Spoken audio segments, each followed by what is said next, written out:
warahmatullahi wabarakatuh.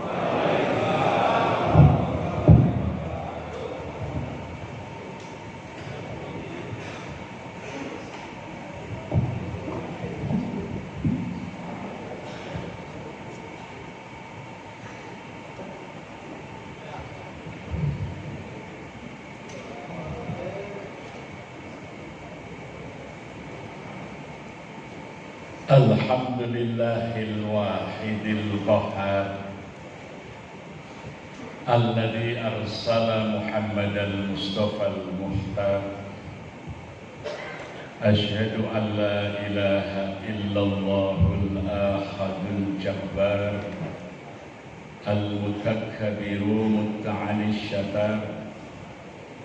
Wa asyhadu anna Muhammadan abduhu wa rasuluhu sayyidul jinna wal bashar. Allahumma salli wa sallim wa barik ala sayyidina wa habibina wa maulana Muhammad wa ala alihi wa ashabihi al-abrar. Raditu billahi rabba wa bil islami dina wa bi Muhammadin nabiyya wa rasulah. Rabbi zidni ilma warzuqni fahma. Amin. Hadratul mukarramin, para habaib, para ulama, para sesepuh, warga muslim Kota Semarang yang dimuliakan Allah, yang saya hormati Bapak Ibu Wali Kota Semarang beserta Forum Pimpinan Daerah Kota Semarang, yang saya hormati Bapak Kepala Kantor Kementerian Agama Kota Semarang, wabil khusus pada pimpinan Dewan Masjid Wilayah Jawa Tengah, Dewan Masjid Kota Semarang, hadirin wa hadirat semuanya yang dimuliakan Allah Subhanahu wa Ta'ala. Bersyukur kita pagi hari ini dapat bersilaturahim. Masya Allah, lebih dari 1.500 pengurus masjid Kota Semarang dapat berhimpun pagi hari ini. Mudah-mudahan menjadi silaturahim yang diberkahi Allah Subhanahu wa Ta'ala. Yang kedua, mohon maaf saya duduk di kursi bukan karena mau ikut berebut kursi di pemilu 2024, tapi kebetulan lutut kanan saya lagi cedera, jadi saya kalau berdiri agak lama agak sakit, jadi saya mohon maaf, mohon izin untuk duduk di kursi. Yang kedua, saya sampaikan terima kasih atas kepercayaan DMI Kota Semarang untuk memberikan kesempatan saya berbagi pengalaman praktis di dalam mengelola masjid, ya masjid kampung di Kampung Jogokarian, Kota Yogyakarta. Yang kita ingin berbagi adalah langkah-langkah praktis yang insya Allah tidak terlalu sulit dan berat jika memang ada kesungguhan kita untuk melaksanakan. Di Semarang kira-kira kalau kita lihat dari jumlah penduduk yang muslim itu 87%, muslim yang laki-laki jumlahnya 18.000, laki-laki yang sudah mukallaf, yang sudah wajib sholat di Kota Semarang itu saya lihat data dari sisi usia adalah 1.500 orang. Sedangkan jumlah masjid di Kota Semarang 1.512 masjid.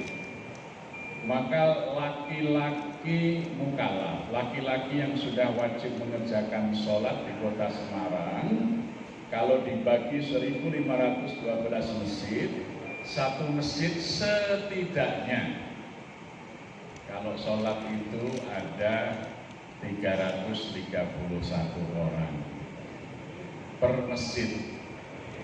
Ini hanya laki-laki yang sudah mukallaf. Kira-kira sekarang sudah berapa? Cukup berapa kira-kira? Kalau 33 orang berarti baru 10% Muslim mukallaf yang berjamaah subuh. Karena kalau 100% Muslim yang mukallaf itu satu masjid 331 orang. Ya. Jadi kalau 150 orang tiap subuh di masjid itu baru 50%, belum ada 50% ya. Ini kalau kita berangkat dari data. Nah dulu di Jogokarian tahun 1999 ketika saya dipilih oleh masyarakat sebagai Ketua Umum Takmir Masjid Jogokarian, langkah pertama yang saya lakukan secara konsep merubah jamaah sholat menjadi jamaah masjid. Sekarang ini di masjid-masjid itu belum ada jamaah masjid, umumnya masih jamaah sholat. Karena yang sholat bersama-sama di masjid tidak saling kenal, tinggalnya di mana, umurnya berapa, pekerjaannya apa, bagaimana kondisi ekonominya, jumlah anggota keluarga yang harus ditanggung, umumnya tidak saling kenal. Itu namanya masih jamaah sholat. Kami upayakan meningkat dari jamaah sholat menjadi jamaah masjid. Maka yang kami lakukan adalah melakukan pendataan yang di kemudian hari sudah diterima masyarakat. Per 2 tahun kami lakukan sensus masjid. Ya. Jadi Masjid Jogokarian itu membawahi satu kampung, 4 RW, 18 RT, 907 kepala keluarga, 2.973 jiwa, jumlah muslimnya 2.642, jumlah muslim yang sudah mukallaf, sudah wajib mengerjakan sholat, waktu itu 1.839. Dari 1.839 ternyata masih ada 816 warga kampung Jogokarian yang belum mengerjakan sholat. Ya. Di Jogokarian ada satu masjid dan 5 musola. Ya. Yang sudah wajib sholat 1.839. Yang belum mengerjakan sholat dari 1.839 itu 816. Melihat kenyataan ini, maka program yang pertama saya lakukan adalah mensolatkan orang hidup. Jadi bagaimana 816 orang yang belum sholat itu mengerjakan sholat. Karena insya Allah kita ingin memutus mata rantai orang yang tidak sholat. Kalau bapak ibunya sholat, nanti anaknya sholat, cucunya sholat, buyutnya sholat, terus ke bawah sholat. Nah, bagaimana caranya? Kami bentuk tim 17 ustadz lokal, ya, pensiunan guru agama, pensiunan Kementerian Agama, para ustadz yang sering khotbah. Kami kumpulkan, kemudian kami berikan daftar mereka yang belum sholat per RT. Kemudian kita bagi 17 orang ini untuk bersilaturahim dan menawarkan bimbingan sholat jika berkenan. Gratis. Setiap satu ustadz kalau mensolatkan satu orang sampai sholat, kami beri honor 500.000 rupiah. Saya carikan sponsor ini. Ya, coba kalau panjenengan pergi umroh, sekarang misalnya 32 juta, itu nanti yang menang alhamdulillah ya, cukup mahal hadiah umroh. Ini cukup 1 juta. Kalau mensolatkan suami istri, pahalanya nggak putus nanti ya.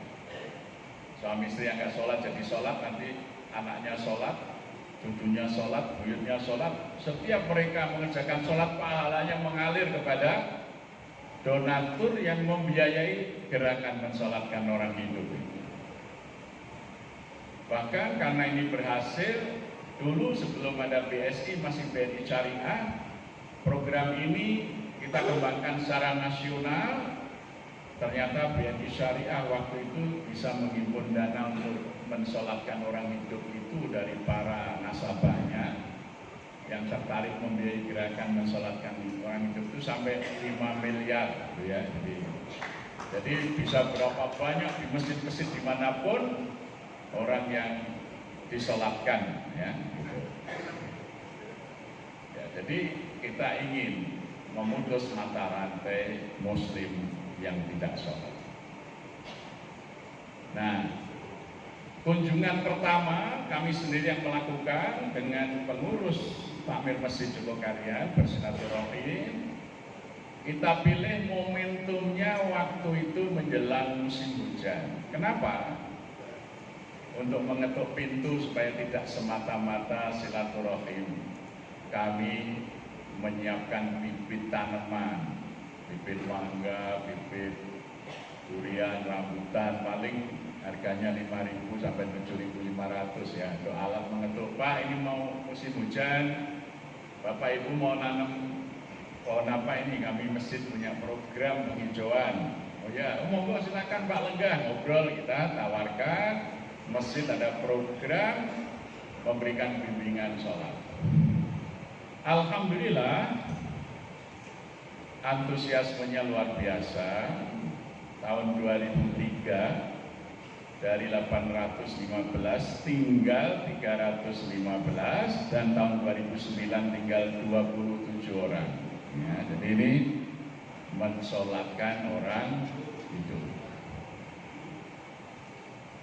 Nah, setelah mereka sholat, kita gerakkan untuk berjamaah ke masjid. Mulai tanggal 15 Mei tahun 2000, karena kalau hanya diadzani tidak datang, maka kami buat undangan sholat berjamaah. Ya. Saya cetak undangannya itu seperti undangan perkawinan tuh. Cetak yang bagus, by name, karena kita sudah punya data. Petugas yang nganter, kalau orang Jawa itu nyaosi ulem, jadi ketemu dengan yang bersangkutan, Pak, meniko, wonten undangan. Undangan menapa? Sholat berjamaah wonten masjid. Wah, tak kira sapa sing dadi manten katanya. Di situ kita kutipkan hadis-hadis keutamaan sholat berjamaah di masjid. Man sholat sholatal subhi fi jama'atin maka annama sholatul laila kullu, hadis muttafaq alaih. Barang siapa yang sholat subuh dikerjakan berjamaah di masjid, seakan-akan telah sholat semalam penuh. Siapa yang sholat isya sama dengan sholat separuh malam. Siapa yang berjamaah zuhur di masjid lebih baik daripada sholat malam 1000 rakaat. Ya, itu semuanya hadisnya muttafaq alaih. NB, setiap subuh kami sediakan kopi, susu, dan snack. Yang kedua, selama 40 hari setiap subuh kami sediakan door prize. Tapi ini kalau pakai rapat nggak jalan, Pak. Karena sebagian besar pengurus masjid itu kikir, eman-eman duitnya gitu ya. Maka harus kita mulai dari uang kita dan teman-teman yang sudah sepaham. Orang katanya, Pak ini tiap pagi kok ada kopi susu, dari mana uangnya?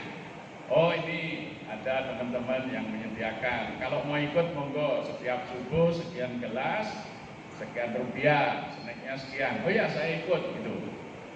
Ya. Karena di dalam adzan itu kan hayya 'alas shalah, ayo sholat, setelah itu hayya 'alal falah, ayo bahagia. Jadi orang itu dibuat bahagia ketika datang di masjid. Ya gitu. Jadi datang di masjid, ada minuman, ada snack, ada door press, gembira. Ya. Masjid adalah sumber kegembiraan gitu ya. Basyiron. Maka Rasulullah menyatakan, ya, basyiru wala tunafiru. Gembirakanlah, jangan dibuat mereka lari. Saya diprotes juga. Ustadz, bagaimana nanti kalau niatnya cuma cari minuman dan snack? Wah ini terlalu merendahkan jamaah ya. Tapi saya katakan tidak apa-apa. Terpaksa masuk surga masih lebih baik daripada dengan ikhlas masuk neraka. Ya. Jadi kegembiraan itu yang disampaikan oleh Islam itu basiru. Ya, gembirakan. Wala tunafiru. Yasiru wala tu'asiru, mudahkan, jangan dibuat mereka itu sulit. Ya. Jadi tugas daripada takmir masjid itu membuat gembira orang yang memenuhi panggilan sholat. Hayya 'alas shalah, hayya 'alal falah. Pulang, ada yang grundel karena apa? Sendalnya hilang. Maka sejak itu langsung saya pasang pengumuman. Jika Anda kehilangan sendal, sepatu, sepeda motor di masjid ini, akan kami ganti baru dengan merek dan tipe yang sama. Takmir bertanggung jawab. Karena selama ini saya sering lihat tulisan di masjid-masjid, hati-hati barang Anda di sini sering terjadi kehilangan, takmir tidak bertanggung jawab. Nah itu saya sedih. Jadi kita rubah, takmir bertanggung jawab. Jadi bagaimana kita itu bertanggung jawab? Masya Allah sejak itu jarang sekali kehilangan. Justru jarang sekali kejadian hilang itu. Biasanya hanya kalau musim liburan karena banyak orang yang singgah menikmati sholat di Masjid Jogokarian. Karena Masjid Jogokarian hari ini sudah ditetapkan sebagai destinasi nasional wisata religi oleh Kementerian Pariwisata. Karena kunjungan ke Masjid Jogokarian tahun 2022 itu 1 bulan mencapai 3.000 bis. Itu hanya untuk melihat aktivitas sholat berjamaah, terutama sholat subuh. Ya. Jadi memang ini rumus memakmurkan masjid itu ada di dalam surah Ibrahim ayat 37. Ya. Ketika Nabiullah Ibrahim alaihissalam diperintahkan hijrah dari Hebron Palestina ke Baka, beliau berdoa, Rabbana inni askantu min dzurriyyati fi wadi ghairi dzar'in inda baitikal muharram. Rabbana liyuqimus shalah waj'al af'idatan minan nas tahwi ilaihi warzuq ahlahum minats tsamarat la'allahum yashkurun. Ibrahim ketika sampai di Baka melihat tidak ada air, tidak ada tanaman yang tumbuh. Dia harus tinggal di situ bersama istri dan anaknya.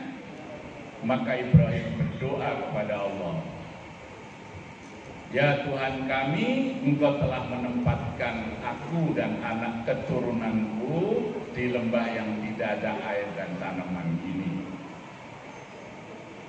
tetapi berada di dekat rumah-Mu yang mulia. Ya Allah, jadikanlah aku dan anak keturunanku orang yang menegakkan sholat. Jadi yang pertama kali diupayakan oleh pemakmur masjid seperti Ibrahim ini, menggerakkan orang untuk menegakkan sholat, artinya sholat berjamaah di dalam sholat maktubah, sholat 5 waktu. Otomatis dan pasti itu rumusnya. Apa? Waj'al af'idatam minan nas tahwi ilaihim. Jadikanlah hati manusia ingin datang kemari. Ibrahim dulu di Mekah begitu, maka sampai hari ini sampai dibatasi orang yang mau datang ke Masjidil Haram. Kami alami ketika kami memobilisasi rakyat untuk sholat 5 waktu berjamaah di masjid, subuh kami insya Allah selisihnya sedikit dengan Jumatan. Ya, kira-kira sholat subuhnya sekarang sudah sekitar 90% dari sholat Jumat setiap hari. Otomatis yang kedua itu muncul dengan sendirinya apa? Waj'al af'idatam minan nas tahwi ilaihim. Hati manusia itu digerakkan untuk datang. Jadi tiap hari, tidak hanya di hari libur, rombongan-rombongan dari berbagai daerah, tidak hanya dari Indonesia, ya, 8 bulan yang lalu rombongan imam-imam masjid dari Amerika, ya, ada juga dari Jepang, dari Eropa, datang. Pertanyaan pertama begini, masjid ini kecil dan sederhana, lebih besar dan lebih bagus masjid kami di Amerika sana. Tapi kok masjid ini sering menjadi pembicaraan muslim di Amerika, maka kami ingin melihat langsung. Ini karena Pak Allah itu waj'al af'idatam minan nas tahwi ilaihim. Ketika sholat kita tegakkan sesuai dengan sunnahnya berjamaah di masjid, Allah itu yang akan menggerakkan hati manusia untuk datang berkunjung. Yang ketiga, pasti kemudian timbul warzuq ahlahum minat tamarat. Maka Allah akan mencurahkan rezeki dari beragam buah-buahan agar mereka bersyukur. Karena banyak orang berkunjung, saya melihat ini peluang untuk kesejahteraan rakyat. Maka yang pertama kita buat souvenir. Ya, kalau pakai peci hitam seperti punya Pak Kakan Kemenak ini, yang untung orang Gresik karena itu mereknya AW Persib. Jadi buatan Gresik gitu kan. Kami buat peci batik khas Jogokarian. Ini sebenarnya aslinya topi abdi dalem ulama Keraton Yogyakarta, aslinya warnanya putih, namanya abdi dalem Suronoto. Suro itu berani, Noto itu raja. Jadi dalam konsep Kerajaan Mataram Yogyakarta itu para ulama lah yang berani menegur raja kalau keliru. Maka abdi dalemnya disebut Suronoto. Jumlahnya 12 orang, maka disebut abdi dalem Kaji Selosin. Ya, karena pakaiannya putih-putih disebut abdi dalem pametaan. Karena semuanya sudah haji, sering juga disebut abdi dalem kaji atau konco kaji. Topinya seperti ini, tapi kampung Jogokarian kampung batik, maka tidak putih tapi batik, kita sebut peci batik Jogokarian. Alhamdulillah, Masya Allah, sekarang ini 30 kepala keluarga di kampung Jogokarian bekerja sebagai pengrajin peci ini, ya, karena tiap hari penjualan yang langsung di gerainya masjid itu rata-rata 150 piece, yang online lebih banyak lagi. Artinya ketika kita sujud bersama-sama, Allah mendatangkan orang, Allah memberi pintu rezeki, itu sudah rumus. Jadi kalau sholat berjamaah di masjid makmur, pasti rakyatnya makmur, itu otomatis. Rumusnya itu begitu. Jadi konsep Dewan Masjid itu tepat, makmurkan masjid dan dimakmurkan oleh masjid. Yang kedua, karena banyaknya tamu jamaah yang tidak punya pekerjaan, kami gerakkan untuk jualan di sepanjang jalan menuju masjid. Yang nggak punya modal, kami berikan modal, ya supaya agak bagus sedikit untuk gerobak, tendanya kita beri biaya. Sekarang ada 106 UMKM binaan Masjid Jogokarian. Kalau tahun 2013, sebelum kami punya program pemberdayaan ekonomi, Masjid Jogokarian itu hanya punya 19 orang pembayar zakat, 19 muzaki. Zakat malnya itu hanya 5 juta satu tahun. Tahun 2022 kemarin, dari UMKM yang kita bina tumbuh, mereka menjadi muzaki. Sekarang kami sudah punya 659 muzaki. 80% dulu mustahik, 80% dari muzaki itu dulu mustahik. Dengan pemberdayaan ekonomi yang dilakukan masjid, mereka berubah menjadi muzaki. Sekarang zakat malnya 1 tahun 3,2 miliar. Dulu infak masjid tahun 2003 1 tahun itu hanya 43.200.000. Tahun 2022 infaknya 1 tahun 12 miliar. Ya, jadi itu ketika tadi sholat digerakkan, kunjungan datang, masyarakat tumbuh ekonominya, oleh Allah bukakan pintu rezeki, ya, dari mustahik menjadi muzaki, infak meningkat, kemudian alhamdulillah, ya, kita sudah mulai. Sekarang bagaimana masjid jangan menjadi beban rakyat.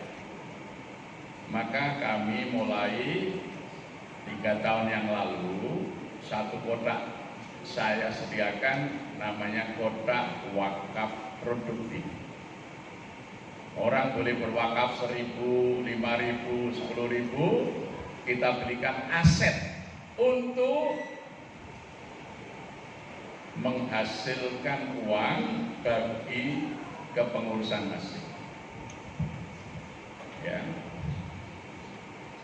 1 tahun 2022 itu wakaf produktif terhimpun 7 miliar. Sehingga Masjid Jogokarian sudah beli hotel. Sekarang kami sudah masjid, sudah punya wakaf produktif berupa 3 hotel. Sehingga dari hasil hotel itu seluruh biaya operasional, dari bayar listrik, lumayan juga karena listrik Masjid Jogokarian itu meskipun kecil 35.000 watt, ya. Jadi kalau bayar listrik rata-rata 20-an juta sebulan karena kita nyala terus di malam hari, pakai lift, ya, AC, air panas dingin kita sediakan,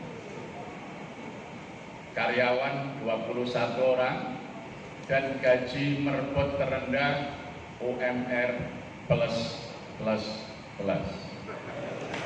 Ya. Plus pertama adalah beras, plus kedua adalah biaya sekolah anak-anak. Seluruh anak merbot sekolahnya dibayar oleh masjid. Ya, yang ketiga adalah jaminan kesehatan. Ya, kami berpikir, ya,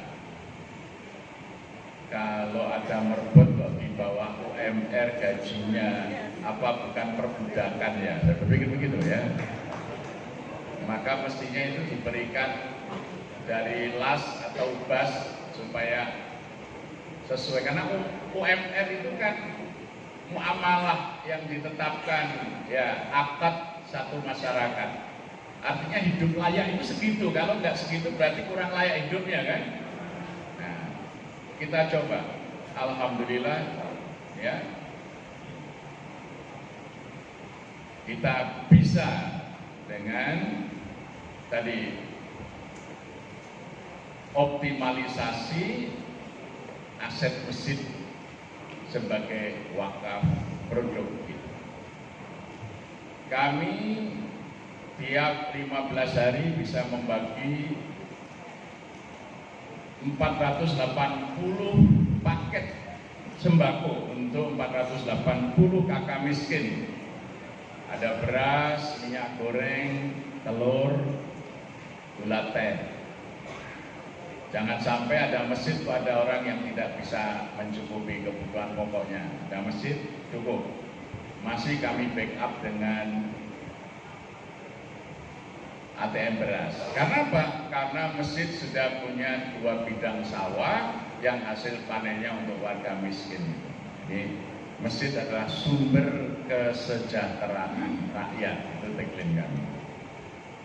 Nah, alhamdulillah dikurangi biaya operasional itu dari hasil usaha masjid yang kami sebut BUMN, Badan Usaha Milik Masjid, gitu ya. Itu masih surplus,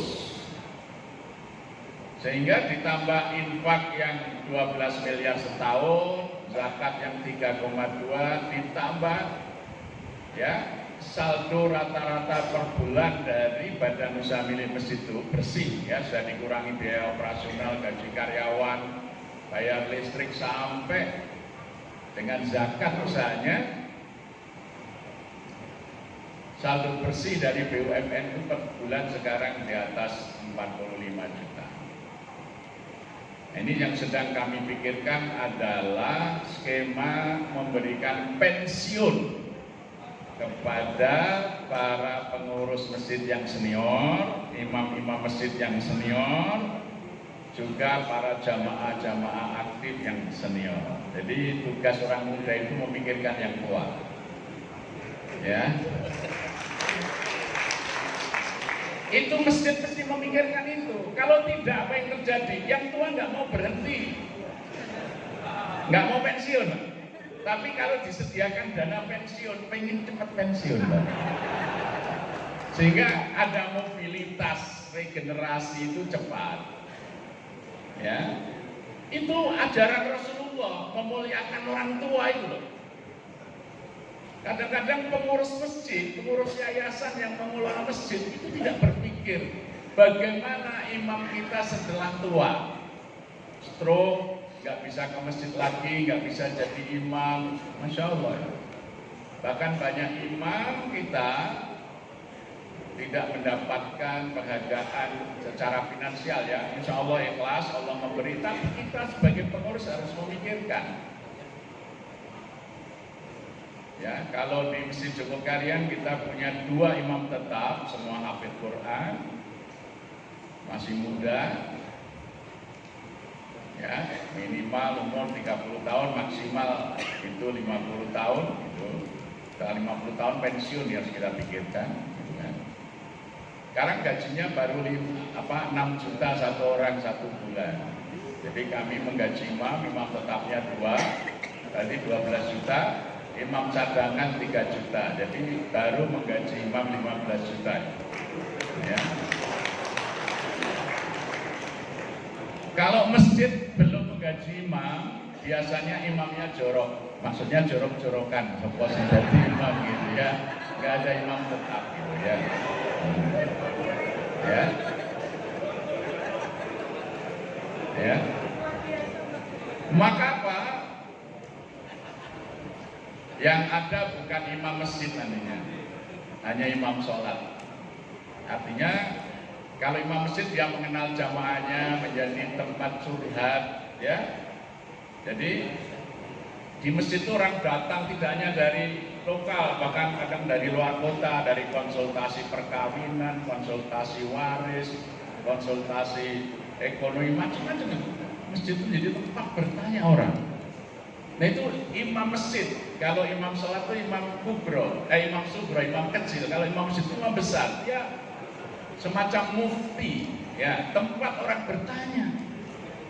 Mau menikahkan anaknya, ya, atau ada masalah keluarga, datang ke masjid, bertanya.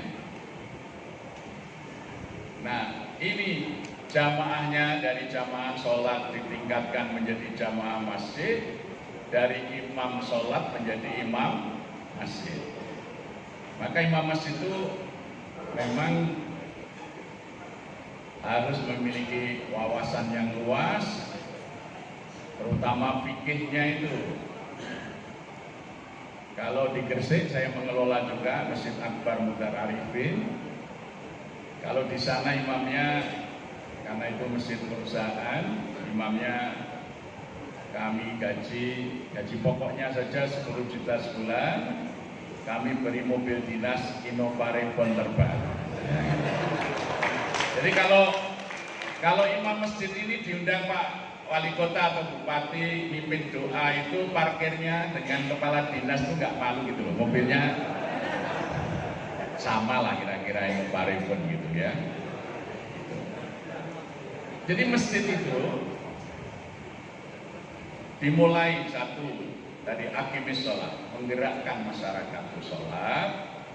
Maka kalau sholat itu sudah penuh, Allah sendiri akan menggerakkan orang datang dan Allah akan membukakan pintu rezeki. Itu sudah rumus di dalam surah Ibrahim ayat 37. Maka langkah praktis awal dari pendataan, siapa jamaah kita ini, siapa yang sudah wajib sholat, siapa belum sholat, kita sholatkan. Yang belum ke masjid kita gerakkan untuk ke masjid, kita gembirakan. Maka kemudian usaha masjid memikirkan sumber keuangan. Ya, sumber keuangan ternyata kalau kita mengikuti sunnah Rasul bukan dari infak, tapi dari wakaf produktif. Satu kotak saja. Karena pahala wakaf itu jauh lebih tinggi daripada pahala infak. Meskipun jumlahnya sama, kecil. Jadi ketika Allah menurunkan ayat 92 dari surah Ali Imran itu, lan tanalul birra hatta tunfiqu mimma tuhibbun, tidaklah kalian dapat disebut sebagai albir. Ya, kalau orang haji itu mabrur, bekalnya apa? Takwa. Fatazawwadu fa inna khaira zadi taqwa. Jadi takwa itu hanya bekal. Puncak yang dicapai apa? Mabrur. Ya, jadi orang mau berhaji itu disuruh berbekal. Sebaik-baik bekal adalah takwa. Untuk mencapai apa? Mabrur, albir. Maka albirru manittaqwa. Albir adalah puncak ketakwaan. Apa itu albir? Lan tanalul birra hatta tunfiqu mimma tuhibbun. Kalian belum dapat disebut albir kalau belum mampu menginfakkan apa yang kalian sukai.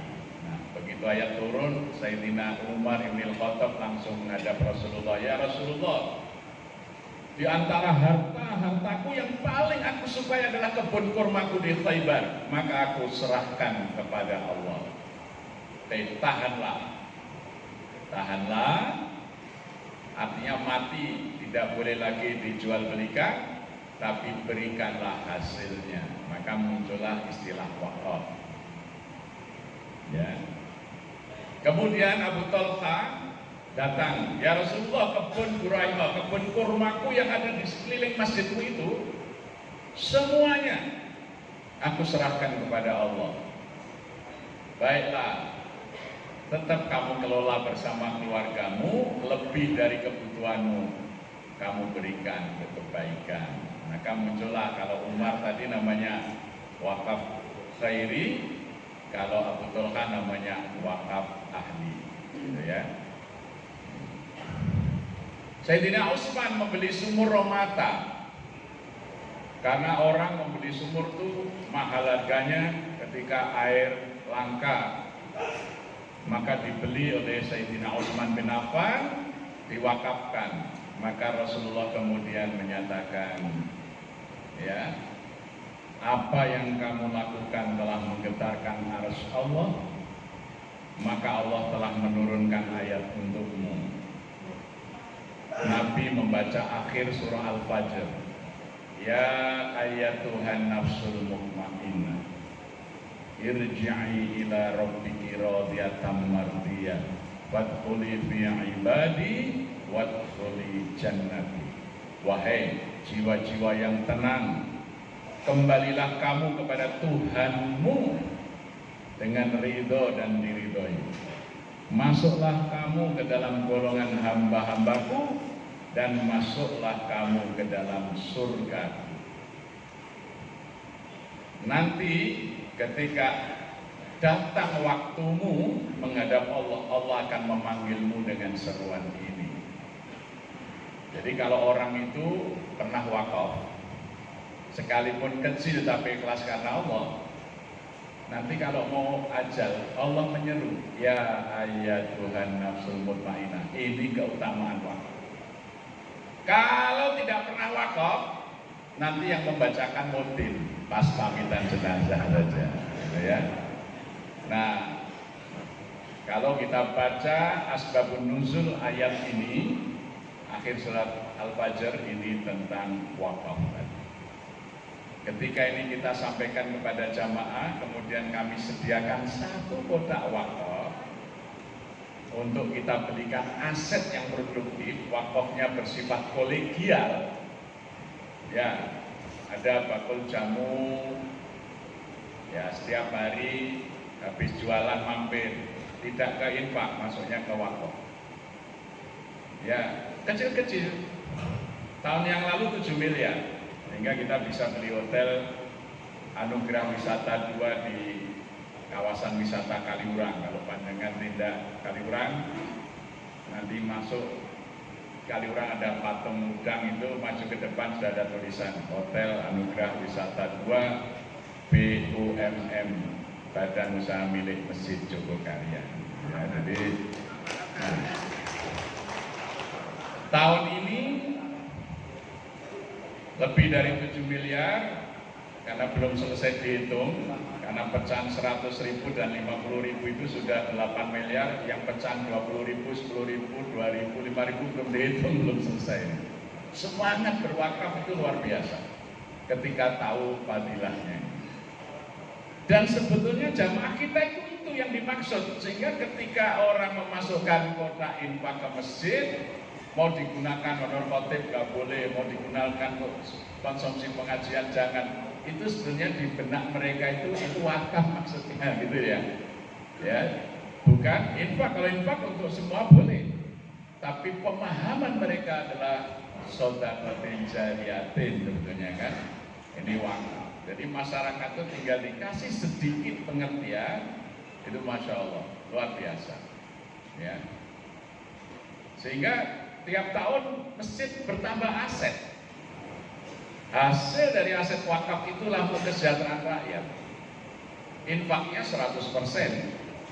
Sehingga kami sudah memperbaiki 130 rumah warga. Tidak boleh ada rumah yang tidak layak huni, masjid yang akan memperbaiki. Kami bahkan sudah punya program dan sudah mulai namanya Jogokaryan Lantai 2. Maksudnya apa? Rumah-rumah penduduk asli yang tinggal di pinggir jalan digunakan untuk usaha, kami bangunkan ruko menjadi 2 lantai. Ya, karena kami tidak ingin kehilangan jamaah. Sebab kadang-kadang rumahnya kecil, terus dibagi waris dijual. Kadang-kadang hanya mencari harga yang tinggi, tidak memikirkan, tahu-tahu yang membeli mohon maaf, bukan orang yang sholat. Jamaah kita pindah, tetangga masjid bukan orang yang sholat. Lama-lama masjid kehilangan jamaah. Maka kami mempertahankan, jangan dijual. Ya, ada satu rumah dihuni 4 kakak. Bawah itu tadinya bengkel, laundry, warung makan. Ya, sudah kita bangunkan jadi 2 lantai, 350 juta mesin membangunkan, free, gratis, bukan pinjaman. Sehingga sekarang bengkelnya di dalam, tidak ganggu lalu lintas. Jualannya juga di lantai bawah itu. Di atas tuh kamar-kamar tempat tinggal, itu masjid sudah bisa melakukan. Ada pensiunan, ada pegawai Telkom, datang ke masjid nangis, Pak, saya ini janda, 2 anak saya, yang satu baru masuk kuliah, satu SMA, 2 tahun lagi saya pensiun, tabungan saya hanya 80 juta. Rumah yang saya kontrak di Jogokarian ini disuruh membeli oleh pemiliknya, kalau tidak mau dijual saya suruh pindah. Harganya 380. Saya cari pinjaman, coba ke bank-bank termasuk bank syariah. Kalau nunggu saya pensiun 2 tahun, saya mengembalikan lebih dari 500 juta, saya nggak sanggup. Tapi kalau hanya 300 juta, pesangon saya cukup. Bagaimana Pak? Ya Alhamdulillah, baik, kita beli saja. Ibu hutang ke masjid saja, kita krus emas. Waktu itu 331 gram emas antam. Silakan ibu tiap bulan nyicil, mau setengah gram, 1 gram, kalau ada uang. Nanti kalau sudah ada pesangon pensiun, dilunasi 331 gram, rumah sudah balik nama atas nama ibu. Alhamdulillah, pensiun dibayar, masih ada sisa pesangon pensiunnya, dia bisa memperbaiki rumahnya, masih ada sisa, datang ke masjid, Pak, Alhamdulillah pesangon saya cukup untuk melunasi hutang, memperbaiki rumah, ini masih ada sisa, saya anggap ini bayar kontrak rumah ke masjid 2 tahun gitu ya. Jadi dengan kesadaran sendiri ya. Ada pedagang bubur kacang hijau, ya jamaah aktif di masjid mau beli rumah 200, hampir 300-an juta, Pak saya ini bisa nyicil lah kalau sebulan 5 juta, tapi kan tidak bisa beli tunai, ini ada kesempatan. Itu masjid sudah bisa juga memberikan dana talangan pembelian rumah bagi jamaah. Jadi masjid itu bisa menjadi sumber kesejahteraan rakyat. Ya, sangat bisa, sangat bisa. Bandingkan ya, kelurahan atau desa, menurut undang-undang desa kan dapat dana desa atau kelurahan itu sekitar 800 sampai 1 miliar satu desa 1 tahun. Tapi 7.000 kakak kira-kira. Kami itu hanya 907 kakak. Dari infaknya aja 12 miliar. Dari zakatnya 3,2. 100% untuk kesejahteraan rakyat. Bangunan masjid sudah lebih dari cukup dikelola dengan hasil wakaf. Maka masjid adalah sumber kesejahteraan rakyat. Tidak boleh ada orang lapar. Walam yakhsha illallah tadi ya. Tidak boleh orang takut lapar. Ada masjid pasti terjamin. Tidak boleh ada anak putus sekolah atau kuliah dibayar oleh masjid. Sekarang ini jalur pintas.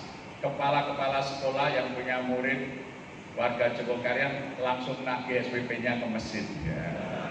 Pak, ini murid saya warga Panjenengan ini sudah tidak bayar SPP, belum bayar uang ujian, nagihnya langsung ke masjid. Ya, alhamdulillah kita bisa membiayai. Ada mahasiswa program bidik misi.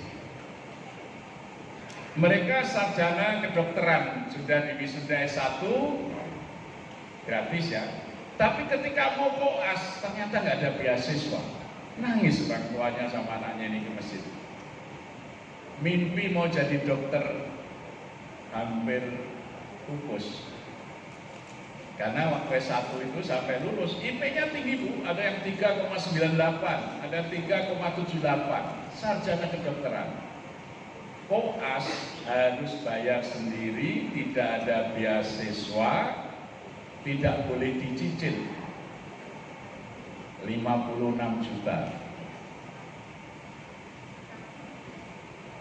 Nangis orang tua itu. Ya alhamdulillah ada masjid, tak selesaikan. Bahkan ada satu dokter dari Solo ini, orang tuanya ke Jogarya, anaknya perempuan ngambil residen, jadi ngambil spesialis anestesi, kurang 1 semester.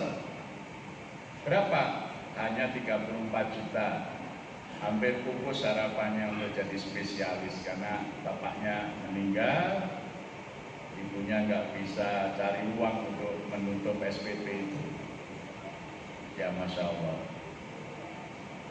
Sampai ke Jogokarya. Ya karena tadi masjid jadi harapan, ya kami bisa membantu.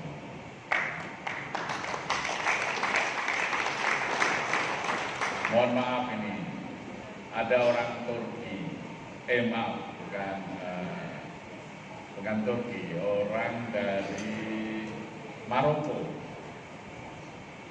datang mau buka usaha di Jogja, bangkrut, kena COVID.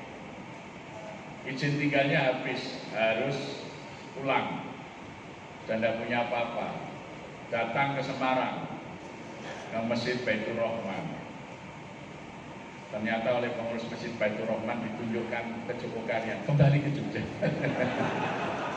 Alhamdulillah itu bisa kami urus tiketnya semuanya sampai bisa kembali ke Maroko. Kemudian dia ngirim kabar, memang kami sebetulnya dari keluarga mampu, cuma karena naas tadi, ya Masya Allah. Jadi dari masjid kampung yang kecil, ketika merubah mengikuti sunnah dari sekedar jamaah sholat menjadi jamaah masjid, dari imam sholat menjadi imam masjid, ya. Yang kalau jamaah sholat itu kan tidak memikirkan satu sama yang lain. Ini jamaah kita, ibu ini apa masalahnya?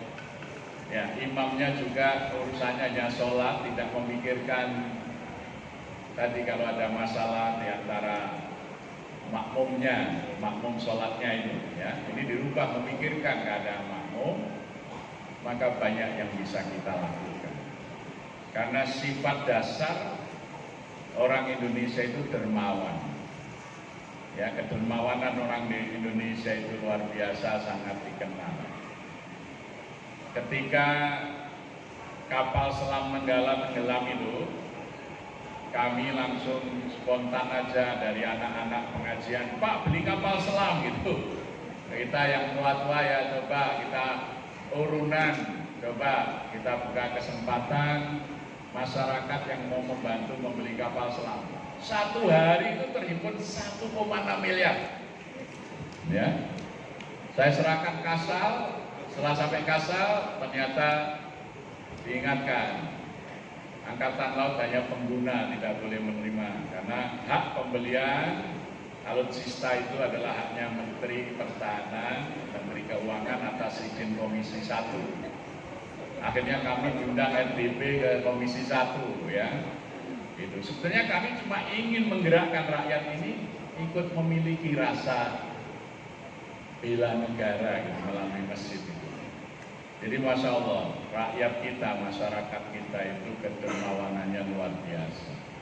Sekarang tinggal 3 problemnya di masjid itu. Apa? Yang pertama, otoritas. Kadang-kadang di masjid tidak jelas siapa penentu kebijakannya. Yang ini setuju, yang ini tidak setuju, nggak jalan, ya. Jadi ini problem pertama. Pengurus masjid itu sering tidak jelas siapa yang pegang otoritas. Yang kedua, trust, kepercayaan. Karena biasanya infak masuk, laporan kurang transparan. Kalau kami langsung laporan itu kita terbitkan dalam bentuk buku laporan setahun 3 kali. Kita cetak kalau sekarang sampai 8.000 eksemplar, sehingga seluruh masyarakat, para donatur, para muzaki, para wakif bisa membaca uang masuk berapa, untuk apa, dan lain sebagainya. Bisa dilihat. Maka kepercayaan cukup tinggi. Kemudian yang ketiga adalah loyalitas. Bagaimana para pengurus itu memang loyal ke masjid. Pertama ya jamaah aktif. Jangan sampai ada pengurus masjid tidak pernah jamaah. Ya gitu. Gitu. Karena banyak itu pengurus masjid namanya tercantum tidak pernah ikut sholat kecuali rapat. Gitu, ya. Itu namanya tidak ada loyalitas. Ya. Kepada masjidnya itu tidak ada loyalitas. Jadi 3 inilah yang menjadi kendala pengelolaan masjid. Maka caranya bagaimana supaya kita punya otoritas? Kalau di Jogokarian kami adakan rapat rakyat. Jadi kami menggunakan istilah atau diksi rakyat dari hadis Nabi kulukum ra'in wa kulukum mas'ulun an ra'yati. Jadi kamu itu pemimpin dan tiap pemimpin itu dimintai pertanggungjawaban atas rakyatnya. Jadi rakyat itu yang kami gunakan. Jadi di Jogokarian itu kegiatannya selalu menggunakan diksi rakyat, pasar rakyat, rapat rakyat gitu ya. Artinya apa? Seluruh jamaah kita ajak rapat. Tidak hanya pengurus. Ya, biasanya kami adakan di luar kota supaya bisa full, tidak kalau di masjid itu sering pamit, Pak pulang dulu, ini rapatnya nggak rampung-rampung. Kita sewakan hotel di luar kota, nginep, kita sediakan ini. Bulan yang lalu kita sediakan 6 bis, kalau yang pakai mobil bensinnya kita tanggung, yang naik motor anak-anak remaja seperti touring ya. Kita biayai semuanya, hotel makannya. Di situ seluruh rakyat menetapkan 4 tahun ke depan apa yang harus dilakukan oleh masjid. Kemudian kita rumuskan menjadi GBHM, garis-garis besar haluan masjid, gitu ya. Sehingga ketua takmir masjid tidak boleh membuat program sendiri, tidak boleh. Ketua takmir adalah mandataris rakyatnya. Jadi dia hanya melaksanakan apa yang dikehendaki oleh rakyat. Itu sudah ada semuanya. Nah, sesudah itu program dikelompokkan dalam biro-biro. Tahun yang lalu ada 29 biro, baru ditawarkan siapa yang mau mengisi biro ini. Ya, itu. Jadi programnya dulu, baru kelengkapan pengurus pelaksana programnya. Jadi orientasinya pada program, bukan pada pengurus. Jadi ketua umum membuat program, mengundang rakyat, mengelompokkan dalam kelompok biro, baru mengisi pengurus di biro-biro itu. Dan setiap biro itu diberi delegasi pengelolaan keuangannya sendiri, supaya tidak ada sentralisasi keuangan, supaya cepat. Maka bendaharanya sejumlah biro tadi.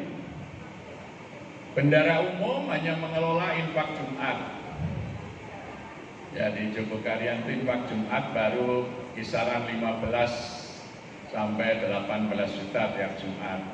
Kecuali kalau hari-hari libur itu bisa sampai 30 juta karena banyak pengunjung dari luar. Ya. Nah, tugas bendara umum ini apa?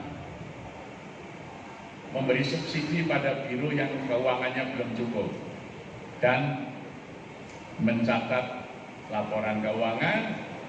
Dan bendara umum itu dia punya staf karyawan yang digaji, namanya kepala keuangan masjid, itu digaji. Sekretaris punya karyawan, kepala sekretariat itu digaji. Ya, sehingga tugas administrasi, tugas laporan keuangan semuanya sudah dikerjakan secara profesional. Kemudian uang masjid kalau tidak di rekening, tidak boleh dibawa pulang ke rumah, masjid menyediakan brankas. Ya, sehingga biro apa kasnya di rekening berapa, kas tunainya berapa, dicek saat itu ada di brankas masjid. Sebab kadang-kadang kalau uang itu dibawa pulang pengurus, angkanya ada, uangnya nggak ada, sedang dipakai atau dipinjam gitu. Makanya nggak boleh pengurus bawa uang ke rumah, uangnya ditinggal di masjid di brankas, ya, supaya tidak menjadi fitnah. Itu. Jadi itu alhamdulillah bisa berjalan dengan baik. Jadi dari masjid yang tadi 1 tahun hanya 43.200.000, ya, sekarang miliaran, dan alhamdulillah masjid tidak lagi menggantungkan infak untuk operasional, tetapi 100% infaknya untuk rakyat, masih ditambah zakat, masih jika perlu ditambah dari saldo hasil wakaf produktif yang kita kelola. Maka sudah ada, ya, ada belasan disertasi tentang Masjid Jogarian. Salah satunya yang sekarang diterbitkan itu adalah wakaf progresif Masjid Jogokarian Yogyakarta. Jadi bagaimana masjid mengelola wakaf secara progresif sehingga bisa menghasilkan kesejahteraan rakyat, ya, dan kemandirian masjid, ya. Ini nanti boleh yang berminat boleh infak, ya, untuk mendapatkan buku. Mungkin di belakang nanti ada dari staf masjid jika berganda. Tapi tidak sempurna kalau tidak ada tanya jawab, ya. Saya kira ini pengantar, kalau nanti masih punya waktu bisa kita tambah, tapi mungkin di antara hadirin jika diperkenankan oleh panitia, Pak Ketua, Pak Fuad, bagaimana? Bisa diberikan kesempatan tanya jawab? 3 orang, ya? Ya, monggo 3 orang ini tolong mic-nya dibantu. Monggo silakan. Dari sebelah kanan sana ada Pak, Ibu? Oh ya, ini dari kiri 1, tengah ada? Itu 1 yang baju putih, kanan? Ada, oh ya, 1 yang pas di tiang ini. Mohon maaf, pinjam mic Pak. Mas, mic untuk tanya jawab. Monggo. Itu diserahkan di sana.